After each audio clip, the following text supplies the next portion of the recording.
नमः। श्री शिव महापुराणे द्वितीयायां रुद्रसंहितायां तृतीये पार्वतीखण्डे अथ सप्तदशोऽध्याय। सप्तदशोऽध्याये ब्रह्मोवाच गतेषु तेषु देवेषु शक्र सस्मार वै सम्मरं पीडितस्तारकेनाति दैत्येन च दुरात्मना अगतस्तत्यक्षणात्कां स्वसन्तोरतिप्रिये सावलेपो युतो रत्या त्रैलोक्यविजयी प्रभुः प्रणामं च तथा कृत्वा स्थित्वा तत्पुरतः स्मरमहोन्नत मनास्तात साञ्जलिशक्रमब्रवीत् कामुवाच किं कार्यं ते समुत्पन्नं स्मृतोऽहं केन हेतुना तत्त्वं कथय देवेश तत्कर्तुं समुपागता ब्रह्मोवाच तच्छ्रुत्वा वचनं तस्य दर्पस्य सुरेश्वरा उवाच वचनं प्रीत्या युक्तं युक्तमिति स्तुवन् शक्रवाच तव साधु समारम्भो यन्मे कार्यमुपस्थितं तत्कर्तुमुद्यतोऽपि त्वं धन्योऽसि मकरध्वज प्रस्तुतं शृणु मद्वाक्यं कथयामि त्वाग्रता मदीयं चैव यत्कार्यं त्वदीयं तञ्चान्यथा मित्राणि मम सन्त्येव बहूनि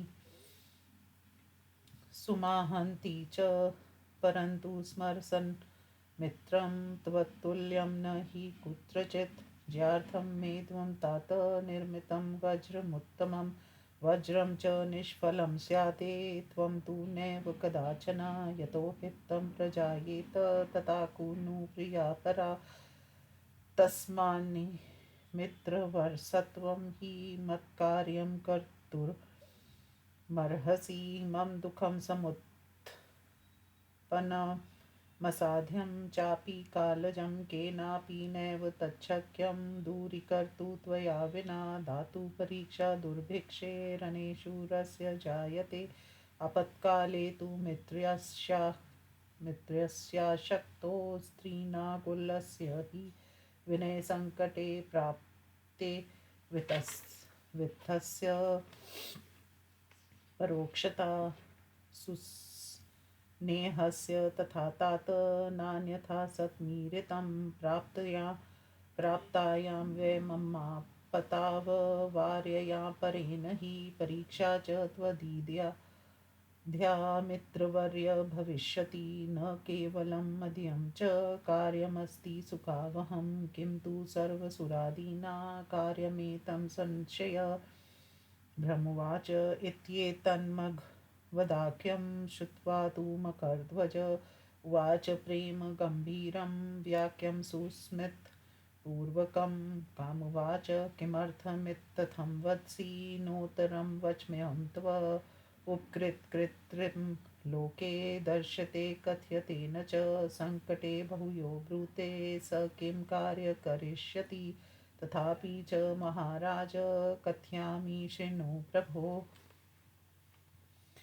पदं ते कर्षितुं यो वे तपस्पत्ति दारुणं पातयिष्यामहं त्वं च शत्रुं ते मित्र सर्वथा क्षेन भ्रंशयिष्यामि कटाक्षेन वरस्त्रिया देवर्षिदानवादीक्षं नाराणां गन्ना न मे वज्रं तिष्ठतु दूरे वै शस्त्राण्यन्यान्यनेकशा किं ते कार्य करिष्यन्ति मयि मित्र उपस्थिते ब्राह्मणं हरिवापि भ्रष्टं कुर्यां न संशया अन्येषां गणना नास्ति पातयेयं हरं त्वपि पञ्चैव मृदवो बाणास्ते च पुष्पमया मम चापस्थित्रा पुष्पमया शञ्जनि भ्रमरार्जिता बलं सुदीप्तामेव वसन्तं सच्चिवा स्मृता अहं पञ्चबलो देवा मित्रं मम सुधानिधिः सेनाधिपशृङ्गारो हावभावाक्ष सैनिका सर्वे मे मृतशक्र अहं चापि तथाविधा यद्येन पूर्यते कार्यं धीमा सत्तेन योजयेत् मम योग्यं तु यत्कार्यं सर्वं तन्मे नियोजय। भ्रमुवाच इत्येवं तु वचस्तस्य श्रुत्वा शक्रसुहर्षिता उवाच प्रणमन्वाचा कामं कान्तासुखावहं। शक्रुवाच यत्कार्यमनो मनस्योद्दिष्टं मया तात मनोभव कर्तुं तत्त्वं समर्थोऽसि नान्य समातस्य सम्भवा। शृणु काम प्रवक्ष्यामि यथार्थं मित्रसतं यद् यदर्थे च सप्रिया जाता तव चाद्य मनोभवा। तारकाख्यो महादैत्यो ब्राह्मणो वरं दूतम् अभूदज्जेय सम्प्राप्य सर्वेषामपि दुःखदा तेन सम्पीडते लोको नष्टधर्महानेक्यश। दुःखिता निर्जरा सर्वे ऋष्ययक्ष तथाखिला देवैक्ष सकलैस्तेन कृतं युद्धं यथा बलं सर्वेषां चायुधान् यत्र विफ्लान्यभवन् पुरा भग्नपाशो जलेशस्य हरिचक्रं सुदर्शनं तत्कुण्ठितं भूतस्य कण्ठे क्षिप्तं च विष्णुना एतस्य मरणं प्रोक्तं प्रजेशन् दुरात्मना शम्भुर्वीर्योद्वादालन् महायोगी शरस्य हि एतत्कार्यं तव्या साधु कर्तव्यं सुप्रयत्नता तथास्य यानं मित्र वर्याति देवानां न परं सुखं ममापि विहितं तस्मात् सर्वलोकसुखावहम् मित्रधर्म हृदि स्मृत्वा कर्तुमहर्षि साम्प्रतं शम्भु स गिरिराजे हि तपापरम् आस्थिता स प्रभुर्नापि कामेन स्वतन्त्र परमेश्वर तस्समीपे च देवार्थ पार्वती स्वस्खीयुता सेवमाना तिष्ठतीति पितृज्ञप्ता मया श्रुतं यथा तस्यां रुचिस्तस्य शिवस्य नियतात्मना जायेत निद्रामार तथा कार्यं त्वया ध्रुवम् इति कृत्वा कृतिस्यासत्वं सर्वं दुःखं विनक्ष्यति लोके स्थायी प्रतापस्ते भविष्यति न चान्यथा। ब्रह्मवाच इत्युक्त स तु कामो हि प्रफुल्लमुखपङ्कजा प्रेमनो वाचेति देवेशं करिष्यामि न संशया। इत्युक्त्वा वचनं तस्मै तथेयोमिति त्वद्वचा अगृहीतरसा काम शिवमाया विमोहिता यत्र योगीश्वर साक्षात्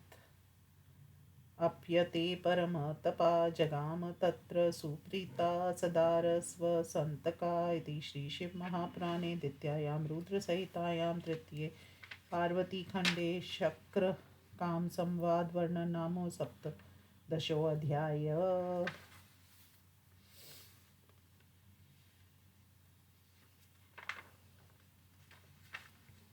अथाष्टदशोऽध्यायो ब्रह्मवाच तत्र गत्वा समरो गर्वी शिवमाया विमोहिता मोहकस्य मधोषादो धर्मविस्तार यंस्थिता वसन्तस्य च यो धर्मा प्रसार स सर्वथा तपस्थाने महेशस्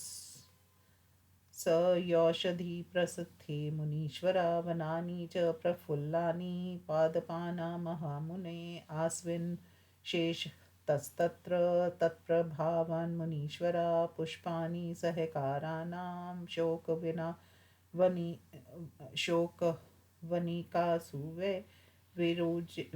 विरेजुसुस्मरोद्वीप्तकराणि सुरभिन्यपि कैरावनि च पुष्पाणि भ्रमराकलितानि च बभूव मदानावेशकराणि च विशेषता सुकामो दीपनकरं कोकिला कलकूजितम् आसीदति सुरम्य हि मनोहरमति प्रियं भ्रमराना तथा शब्द विविधा अभवन्मुने मनोहरक्ष सर्वेषां कामोद्दीपकरा अपि चन्द्रस्य विशदा कान्तिर्विकीर्णा हि समन्तता कामिना कामिनीना च दूतिका इव साभवत् मानिना प्रेरणायासीत् तत्काले कालदीपिका मारुतक्ष सुख साधो ववो विरहिनो प्रिया एवं वसंत विस्तारो मदनावेशकारका वनोकसां तदा तत्र मुनिनादु सहोत्यभूत् अचेतसामपि तदा कामासक्तिर्भून्मुने सुचेतसा हि जीवाना सती किं वर्ण्यते कथा एवं चकार स मधु स्वप्रभावं सुदुस्सहं सर्वेषां चैव जीवाना कामोदीपन कारका अकालनिर्मितं तात मधोर्वीक्ष हरस्तदा आश्रय परं मेने स्वलीलात् तनु प्रभु अथलीलाकरस्तत्र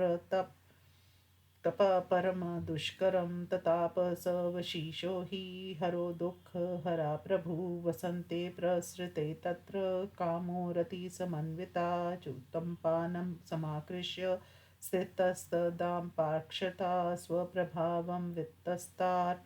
मोहयन्नस्य कलाञ्जनान् रत्या युक्तं तदा काम दृष्ट्वा को वा न मोहिता एवं प्रवृत्तसुरतो शृङ्गारोऽपि गणेशः हावभावयुक्तस्तत्र प्रविवेश हरान्तिकं मदना प्रकटस्तत्र न्यवस्य चित्तगो बहिः न दृष्ट्वांस्तदा शम्भोश्छिद्रं येन प्रविश्यते यदा चाप्राप्तविवरस्तसिमन्योगी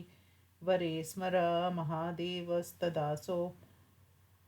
भूनं महाभयविमोहिता ज्वलज्वालाग्रसङ्गाक्षभालनेत्रसमन्वितं ध्यानस्थं शङ्करो को वा समासाद्ययुतं क्षमा एतस्मिन्नन्तरे तत्र सखीभ्यां संयुता शिव जगाम शिवपूजार्थ नीत्वा पुष्पाण्यनेकशा पृथिव्यां यादृशं लोके सौन्दर्ये वर्ण्यते महत् तत्सर्वाधिकं तस्यां पार्वत्यामस्ति निश्चितम् अतर्वाणि सुपुष्पाणि धृतानि च तया यदा तत्सौन्दर्यं कथं वर्ण्यपि वर्षशतैरपि यदा शिवसमीपे तु गता सा पर्वतात्मजा तदैव शङ्करो ध्यानं त्यक्त्वा शनं वस्थिता तच्छिद्रं प्राप्य मदनं प्रथमं हर्षणेन तु बाणेन हर्षयामास पार्श्वस्थं चन्द्रशेखरं शृङ्गारैक्ष तदा भावे सहिता पार्वती हरं जगाम कामसाहाये मुनेसुरभिना सह तदेवाकृष्य तच्चापं रुचर्यथ शूलधारिणा द्रुतं पुष्पशरं तस्मै समरोमुञ्चत् सुसंस्यत यथा निरन्तरं नित्यमागच्छति तथा शिवं तं नमस्कृत्यं तत्पूजां कृत्वा तत्पुरता स्थिता सा दृष्ट्वा पार्वती तत्र प्रभुना गिरीशेन हि विवर्णवती तदङ्गानि स्त्रीस्वभावत्सुलज्जया सुसंस्मृत्यं वरं तस्या विधिदतं पुरा प्रभु शिवोऽपि वर्णयामास तद्गानि मुदा मुने शिवोवाच किं मुखं कि शशाङ्कक्ष किं नेत्रे चोत्पले च किं भृकुटुश्चो धनुषी चैते कन्दर्पस्य महात्मना अधराकी च बिम्ब किं नासाशुकञ्चुका किं स्वर कोकिलालाप किं मध्यं चाद्वेदिका किं गतिर्वर्ण्यते हास्या किं रूपं वर्ण्यते मुहुः पुष्पाणि किं च वर्ण्यन्ते वस्त्राणि च तथा पुनः लालित्यं चारु यत्सृष्टो तदेवात्र विनिर्मितं स्वर्धारम्णि यानि सर्वाङ्गानि न संशया होदन्यत्राचेयं पार्वत्यदुत्रूपिणी एतत्समानत्रैलोक्ये नारिकापि सुरूपिणी सुलावण्यनिधीक्षेयं दुत्ताङ्गनी बिभ्रति विमोहिनी मुनिना च महासुखविवर्धिनी ब्रह्मवाच इत्येवं वर्णयित्वा तु तत्तकानि मुहुर्मुहुः विदित्तत्परा ध्यायासा तरस्तु विरामः हस्तं वस्त्रान्तरे यावत् चालयत् शङ्करा स्त्रीस्वभावच् सा तत्र लज्जिता दूरतो गता विवर्ण्वती निजाङ्गानि पश्यन्ती च मुहुर्मुहुः सुवीक्षणैर्महामोदात् सुस्मिता भूच्छिवा मुने एवं चेष्टां तदा दृष्ट्वा शम्भुर्मोह मुपागता उवाच वचनं चैव महालीलो महेश्वरा अस्या दर्शनमात्रेण महानन्दो भवत्यलं यदा लिङ्गनमेतस्या कुर्या किन्तु तथा सुखं क्षणमात्रं विचार्येथं सम्पूज्य गिरिजा तथा प्रबुद्ध स महायोगी सुविरक्तो जगाविति किं जातं चरितं चित्रं किमहो मोमागता कामेन विकृच्छ्राद् भूत्वापि प्रभुरीश्वरा ईश्वरोऽहं यदि चेयं परागसपर्शनं खलु तैर्गोण्यो क्षमाशूद्रं किं नैव करिष्यति एवं वैराग्यमासाद्य पर्यङ्कसाधनां चरत तत् वार्यामास सर्वात्मा परेशाकीपते दिहि इति श्रीशिवमहापुराणे द्वितीयायां रुद्रसंहितायां तृतीये पार्वतीखण्डे कामकृत् विकारवर्णनं नामाष्टदशोऽध्यायः।